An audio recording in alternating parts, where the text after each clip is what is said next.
Hi guys, ഇന്നൊരു ഇട ദിവസമാണെങ്കിലും എല്ലാവർക്കും ജോലി ഉണ്ടെങ്കിലും ഒരു വെക്കേഷൻ പ്രമാണിച്ച് നമ്മൾ എവിടേക്കും പോയിട്ടില്ല. സോ എല്ലാവരും പറക്കി കൂട്ടി ഇന്ന് എവിടേക്കെങ്കിലും പോകുമെന്ന് വിചാരിച്ചു. അപ്പോൾ ഇന്ന് എവിടേക്കാണ് പോകണമെന്ന് നമ്മുടെ ജോഷി പറയും. ഇതാ കേട്ടോ, നമ്മളിന്ന് എങ്ങോട്ടാണ് പോണേ?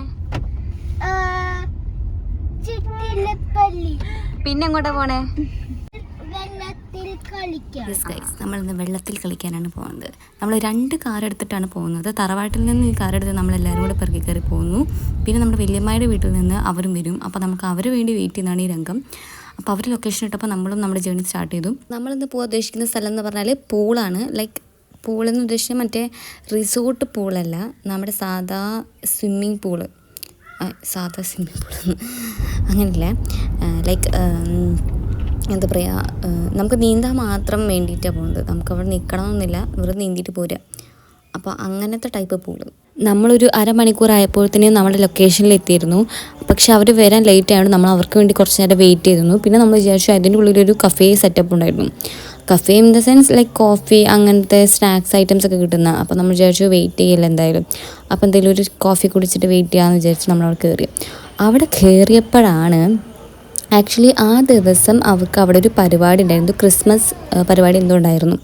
അപ്പോൾ പൂളിൻ്റെ സൈഡിൽ മൊത്തം ഡെക്കറേഷൻസും കസാരയും എന്തോ ബാർബിക്യൂ അങ്ങനത്തെ ഒരു സെറ്റപ്പൊക്കെ ഉണ്ടാക്കി വെക്കുക. അപ്പോൾ നമ്മൾ വെച്ചാൽ ഇവരുടെ സൈഡിലാണോ നമ്മളിങ്ങനെ ഇനി വെള്ളത്തിൽ കളിക്കാൻ പോകുന്നത് എന്നുള്ളൊരു തോട്ടായിരുന്നു നമുക്ക് എല്ലാവർക്കും ഉണ്ടായിരുന്നത്.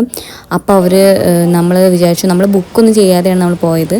അപ്പോൾ നമ്മൾ വേറെ ഒരു പൂളിൻ്റെ സ്പോട്ടുണ്ട്, അപ്പോൾ എന്നാൽ അങ്ങോട്ട് പോകാമെന്ന് വിചാരിച്ചു. അപ്പോൾ എന്തായാലും കോഫി ഓർഡർ ചെയ്ത് കഴിഞ്ഞിട്ടാണ് നമ്മളിത് അറിഞ്ഞത്.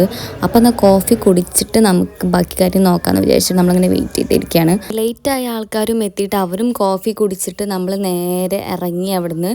എന്നിട്ട് ഇറങ്ങിയിട്ട് നമ്മൾ അടുത്ത ലൊക്കേഷനിലോട്ട് കയറി.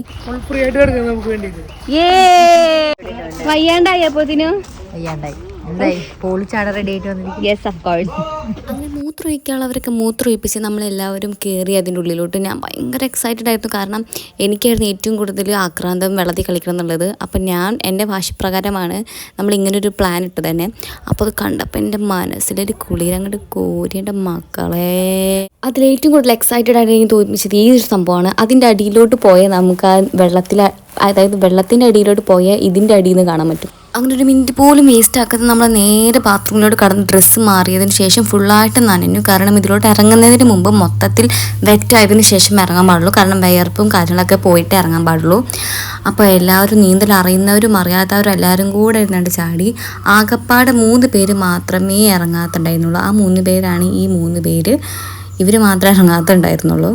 പീക്കുറിഞ്ഞികളായ ഇവരെല്ലാവരും നീന്തുന്ന ടൈമിൽ ഭയങ്കര പോത്ത് പോലെ വളർന്ന പലരും നീന്തൽ പഠിക്കുകയായിരുന്നു ആ ടൈമിൽ.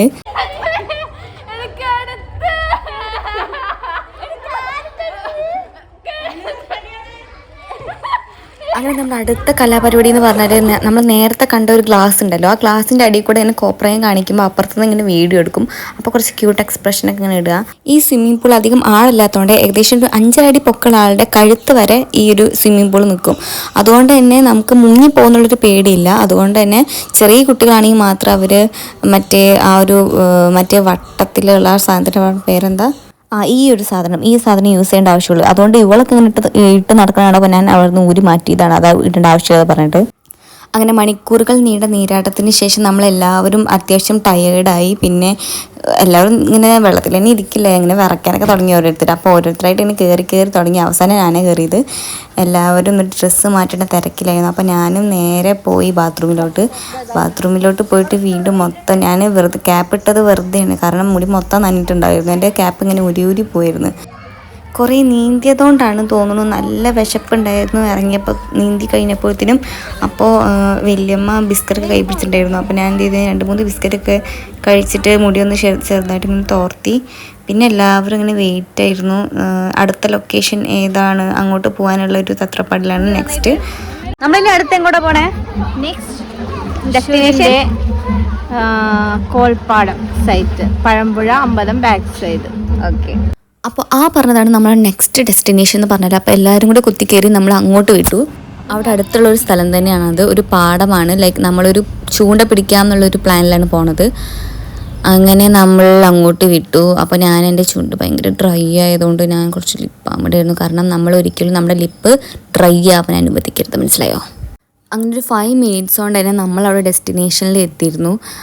നമ്മൾ എത്തിയതൊരു ഈവനിങ് ടൈം ആയതുകൊണ്ട് തന്നെ നല്ലൊരു എന്താ പറയുക ഓറഞ്ച് കളർ സൂര്യനായിരുന്നു അപ്പം ഉണ്ടായിരുന്നത്. അപ്പോൾ പാടവും സൂര്യനും ഒരു ഫോഗ് പോലെയൊക്കെ ഉണ്ടായിരുന്ന അറ്റത്ത്. അപ്പോൾ എല്ലാം കൂടി മൊത്തത്തിലൊരു അടിപൊളി സ്ഥലമായിരുന്നു കേട്ടോ. നിങ്ങൾ ഈ ഭാഗത്തോട്ടൊക്കെ വരുന്ന ആൾക്കാരാണെന്നുണ്ടെങ്കിൽ ഡെഫിനറ്റ്ലി ഈ സ്ഥലത്ത് വെറുതെ ഒന്ന് ഈവനിങ് ടൈം ആണെന്നുണ്ടെങ്കിൽ ഒന്ന് കയറി പോയിക്കോ. നല്ല കാമായിട്ടുള്ള സ്ഥലം. അങ്ങനെ നടക്കുന്ന ടൈമിലാണ് അരുൺചേട്ടൻ പറയുന്നത് ഇവിടെ ഒരു റിസോർട്ട് ഉണ്ട്, ലൈക്ക് അടച്ചു പൂട്ടിയ കുറേ നാളായിട്ട് അടച്ചു പൂട്ടിയെന്നുണ്ട്. പക്ഷേ അവിടെ പണ്ട് കുറേ സിനിമ ഒക്കെ ഷൂട്ട് ചെയ്ത സ്ഥലമാണ് ഇത്രേ. നിങ്ങൾ വിശ്വസിക്കില്ലെന്നറിയില്ല, ബാഹുബലിയിൽ മറ്റേ ആനിൻ്റെ തലയിൽ കാല് വയ്ക്കുന്ന സീനൊക്കെ ഇവിടുന്ന് ഷൂട്ട് ചെയ്തത്. അപ്പോൾ നമ്മൾ വന്ന പരിപാടി എന്ന് പറഞ്ഞാൽ ചൂണ്ട പിടിക്കുക എന്നുള്ളതായിരുന്നു. അപ്പോൾ ചൂണ്ട പിടിക്കാൻ വേണ്ടിയിട്ട് അരുൺചേട്ടൻ പുതിയ ചൂണ്ടൊക്കെ വാങ്ങിച്ച് വന്നിട്ടുണ്ടായിരുന്നു. അപ്പോൾ അതിന്മ മറ്റേ ഇര വയ്ക്കൂലേ, ഇര വയ്ക്കാൻ വേണ്ടിയിട്ട് അരുൺചേട്ടൻ തന്നെ പ്രിപ്പയർ ചെയ്ത് കൊണ്ടുവന്ന നമ്മുടെ കമ്പോസ്റ്റ് പുഴുവിനെ നമ്മൾ അതിലോട്ട് വെച്ചു. ഇതിൻ്റെ ഉള്ളിൽ നിറച്ച് മീൻ കിട്ടും, പക്ഷേ നമുക്ക് ആ കുറേ കിട്ടുന്നുള്ളൂ, അത് വേറെ കാര്യം. അങ്ങനെ അവരവിടെ ചൂണ്ട സെറ്റാക്കുന്ന ടൈമിൽ നമ്മൾ കുറേ ഈ സൺസെറ്റിൻ്റെ അടിയിൽ നിന്നിട്ട് കുറേ ഫോട്ടോസും വീഡിയോസൊക്കെ എടുത്തു. അപ്പോഴത്തേക്കും അവർ ചൂണ്ടൊക്കെ സെറ്റാക്കിയിട്ട് 2-3 പേരൊക്കെ ഇങ്ങനെ ട്രൈ ചെയ്യാൻ തുടങ്ങി. എല്ലാവർക്കും മീനെ കിട്ടിയില്ല എന്നുണ്ടെങ്കിലും ഒരു ഗ്രൂപ്പിന് എന്തായാലും മീനെ കിട്ടിയിട്ടുണ്ട്. ഒരു കുഞ്ഞി അതിൻ്റെ പേരൊക്കെ അറിയില്ല, ഒരു മീൻ എന്തെങ്കിലും കിട്ടിയിട്ടുണ്ട്. പിന്നെ എന്തായാലും നമ്മൾ വേറെ സ്പോട്ടിൽ മീൻ കിട്ടുമോ നോക്കിയിട്ട് അങ്ങോട്ട് പോയിട്ട് കുറേ നേരം നിന്നു. ഇതിലൊക്കെ ഒന്ന് കുഞ്ഞു കുഞ്ഞു മീനൊക്കെ ഉണ്ടായിരുന്നു കേട്ടോ. അപ്പോൾ അവിടുന്ന് കിട്ടാതായപ്പോൾ നമ്മൾ എന്ത് ചെയ്തു, അവിടുന്ന് നൈസായിട്ട് ഇങ്ങനെ തിരിച്ചിട്ട് വെറുതെ നമ്മൾ അവിടുന്ന് ഇവിടുന്നൊക്കെ ഇങ്ങനെ ഫോട്ടോ ഒക്കെ എടുത്തിട്ട് നമ്മളിങ്ങനെ അവിടുത്തെ കുറച്ച് എന്താ പറയുക ഹരിതാപകരമായ സീനറീസൊക്കെ കണ്ടിട്ട് കുറച്ച് ഫോട്ടോ ഒക്കെ എടുത്തിട്ട് പോകുന്നു. നീന്തി തിമിർത്തത് കൊണ്ട് തന്നെ അതിൻ്റേതായ മേലുവേദനയും വിശപ്പും എല്ലാവർക്കും ഉണ്ടായിരുന്നു.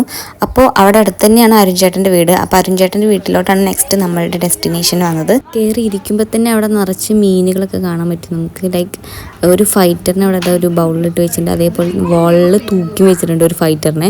പിന്നെ മറ്റേ ഉമ്മറത്തൊക്കെ ഒരു ഫിഷ് ടാങ്ക് ഒക്കെ ഉണ്ട്, നിറച്ച് മീനാണ് അതിൻ്റെ ഉള്ളിൽ. അങ്ങനെ ഫുഡ് വന്നപ്പോൾ നമ്മളെല്ലാവരും ഫുഡ് അടിയിലോട്ട് കടന്നു. പിന്നെ ഞാൻ കഴിച്ചെണീറ്റ് ഒരു ഐസ്ക്രീമൊക്കെ ഉണ്ടായിരുന്നു. അപ്പോൾ ഐസ്ക്രീമൊക്കെ കഴിച്ച് നമ്മൾ കുറച്ച് നേരം സംസാരിച്ച് എല്ലാവരും ഇറങ്ങാറായപ്പോൾ എനിക്ക് അരുൺചേട്ടൻ കാണിച്ചു നട്ടത്.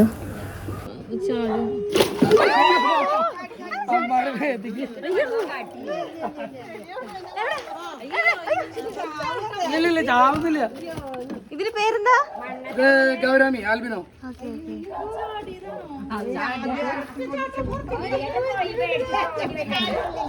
ആരോട് ഇത്? അല്ല 2 ഇതിങ്ങനെ അഗ്രസീവ് ആണോ? ഇല്ല, അത് പിടിച്ചപ്പോളേ. അങ്ങനെ അവിടെ നിന്ന് ഇറങ്ങിയിട്ട് നമ്മൾ നേരെ പോണത് അമല ഹോസ്പിറ്റലിലേക്കാണ്. അമല ഹോസ്പിറ്റലിലേക്ക് പോകാനുള്ള കാരണം എന്താണെന്ന് വെച്ചാൽ നമുക്കാർക്കും ഒരു പ്രശ്നം ഉണ്ടായതുകൊണ്ടല്ല, നമ്മൾ അവിടുത്തെ ലൈറ്റ് കാണാൻ വേണ്ടിയിട്ട് പോകുന്നത്. അതായത് അത്രത്തോളം അടിപൊളിയായിട്ട് അവർ അവിടെ ലൈറ്റൊക്കെ സെറ്റപ്പ് ചെയ്ത് വെച്ചിട്ടുണ്ട്. അപ്പോൾ വീട്ടിലേക്ക് പോകുന്ന വഴിയിലാണ് ഈ അമല ഹോസ്പിറ്റൽ ഉള്ളത്. അപ്പോൾ എന്തായാലും പോണ വഴിക്ക് അത് കണ്ടിട്ട് പോകാമെന്നുള്ളൊരു പ്ലാനാണ്. അപ്പോൾ ഇവർ ബാക്കിൽ പിന്നാലെ വരും. അപ്പോൾ നമ്മൾ നേരെ വിട്ടു അങ്ങോട്ട്. ലൈക്ക് എൻ്റെ മുടി കാണാൻ നല്ല രസമില്ലേ, ആ ക്ലോറി വാട്ടറിൽ നന്നിട്ടാണ്.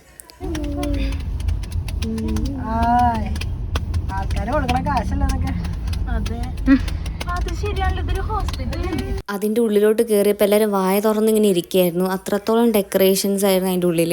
എവിടെയാണ് മാല ബൾബ് ഇടാത്തത് എന്നാണ് ഞങ്ങൾ നോക്കിയത് ആദ്യം തന്നെ. കാരണം അതുമാതിരിയായിരുന്നു അതിൻ്റെ ഉള്ളിൽ. നല്ല രസം ഉണ്ടായിരുന്നു അതിൻ്റെ ഉള്ളിൽ. ഈ നൈറ്റ് ആവുന്ന ടൈമിൽ ലൈറ്റ് കാണാൻ നല്ല രസമാണല്ലോ. അപ്പോൾ അവിടെ രോഗികളെക്കാട്ടും കൂടുതൽ ഈ ലൈറ്റ് കാണാൻ വന്ന ആൾക്കാരായിരുന്നു ഉണ്ടായിരുന്നത്. അതിൻ്റെ ഉള്ളിലോട്ട് പോകുന്ന ടൈമിൽ നമുക്കിതാ ഇങ്ങനൊരു എൻട്രി ഒക്കെ ഉണ്ട്. ലൈക്ക് ഫ്ലവേഴ്സും ലൈക്ക് എന്താ പറയുക, ഒരു ഫങ്ഷന് വന്ന പോലെയാണ്. ക്രിസ്മസ് ആയതുകൊണ്ട് തന്നെ അതിൻ്റെ തീമിലാണ് അവർ ഉണ്ടാക്കിയിട്ടുള്ളത്. പിന്നെ അത് കണ്ടപ്പോൾ ഈ സാധനം കണ്ട ഈ ഒരു മഷ്റൂം പോലത്തെ ഇത് കണ്ടപ്പോൾ എനിക്ക് ഇവൻ്റെ സ്ട്രേഞ്ചർ തിങ്സ് ആയിട്ട് ഓർമ്മ വന്നത്. ഇതവിടെ മാതാവിൻ്റെ ഒരു സ്കൾപ്ചറൊക്കെ ഇട്ടിട്ട്, പിന്നെ ആ സൈഡിലോട്ട് പോകുന്ന ടൈമിൽ ഒരു അവതാറിൻ്റെ പോലെ നീല ബൾബൊക്കെ ഇട്ടിട്ട് നല്ല രസമായിരുന്നു. ആക്ച്വലി അതിൻ്റെ ഉള്ളിൽ നിൽക്കാൻ വേണ്ടിയിട്ട് ഡെഫിനറ്റ്ലി നിങ്ങൾ ആ ഭാഗത്താണെന്നുണ്ടെങ്കിൽ ഒന്ന് പോയി കണ്ടിട്ട് വരും. എന്തായാലും നിങ്ങൾക്ക് അറിയുണ്ടാകും ആ ഭാഗത്താണെന്നുണ്ടെങ്കിൽ. അറിയാത്തവർക്കാണ് ഞാൻ പറയുന്നത്. പിന്നെ നമ്മൾ കുറേ നേരം അങ്ങോട്ടും ഇങ്ങോട്ടും നിന്ന് അട്ടത്ത് നോക്കി എല്ലാ ലൈറ്റും കണ്ട് ഇങ്ങനെ അന്തം വിളിച്ച് നിന്ന് നമ്മളിങ്ങനെ എന്തായാലും ഇതൊരു വന്നല്ലേ, ഈ ലൈറ്റിൻ്റെ ഇടയിലൊക്കെ നിന്നല്ലേ ഒരു ഫോട്ടോ ഒക്കെ എടുത്തിട്ട് പോകാൻ വിചാരിച്ചിട്ട് എല്ലാവരും കൂടെ കൂട്ടി നിർത്തി ഒരു ഫോട്ടോ ഒക്കെ എടുത്തിട്ടാണ് നമ്മൾ പോണത്. നമുക്കിങ്ങനെ കണ്ണെടുക്കാൻ തോന്നില്ല, അത്രമാത്രം അടിപൊളിയായിട്ടാണ് അവർ ഡെക്കറേറ്റ് ചെയ്തിട്ടുള്ളത്. അത് പറയാതിരിക്കാൻ വയ്യ. നല്ല അടിപൊളിയായിട്ട് അവർ ഡെക്കറേറ്റ് ചെയ്ത് വെച്ചിട്ടുണ്ട്. ലൈക്ക് ഒരു മാരേജ് ഫംഗ്ഷന് പോലെ ഇത്രയധികം എഫേർട്ട് എടുത്ത് സെറ്റപ്പ് ചെയ്തിട്ടുണ്ടാവില്ല. അമ്മാതിരിയായിരുന്നു അതിൻ്റെ ഉള്ളിൽ. അങ്ങനെ നമ്മളവിടെ നിന്ന് നേരെ ഇറങ്ങി ഇത് നമ്മുടെ പൂരം കൊടിയിറക്കുന്ന കേട്ടോ. 2 ദിവസം മുമ്പ് നമ്മുടെ ഇവിടുത്തെ പൂരമായിരുന്നു. അപ്പോൾ അതിൻ്റെ കൊടിയിറക്കാണ് കാണുന്നത്. അത് നമ്മളെ വീട്ടിലെത്തി നമ്മൾ നന്നെ പിണ്ടിയ ഡ്രസ്സൊക്കെ കാറിൽ നിന്ന് എടുത്തിട്ട് നമ്മൾ നേരെ തറവാട്ടിലോട്ട് കയറി. നമ്മൾ അരുൺചേട്ടൻ്റെ വീട്ടിൽ നിന്ന് എടുത്ത മീനൊക്കെ ഉണ്ടായിരുന്നു, നല്ല ജീവള മീൻ. അപ്പോൾ അതിന് ബക്കറ്റ് കക്കുന്ന ടൈമിൽ അതിങ്ങനെ ചാടി പുറത്തേക്ക് പോകും. അത് പക്ഷേ ചാവില്ല കേട്ടോ, അതിങ്ങനെ വെള്ളമില്ലെങ്കിലും കുറച്ചൊക്കെ പിടിച്ച് നിൽക്കുത്രേ. ബ്രാലെന്ന് തോന്നുന്നു. പിന്നെ കുറേ ചെറിയ മീനുകളുണ്ടായിരുന്നു, ആ വലിയ കലത്തിൽ ചെറിയ മീൻ. അപ്പോൾ അതിന്ന് ഒരെണ്ണം മാരോട്ടനെ കളിക്കാൻ വേണ്ടിയിട്ട് കുപ്പിലാക്കി കൊണ്ടുപോയി അവന്. ബാക്കിയുള്ളതിനൊക്കെ കലത്തിലാക്കിയിട്ടുണ്ട്. അപ്പോൾ ഇത്രേ ഉള്ളൂ ഇന്നത്തെ വ്ളോഗ്. അപ്പോൾ എല്ലാവർക്കും വണക്കം.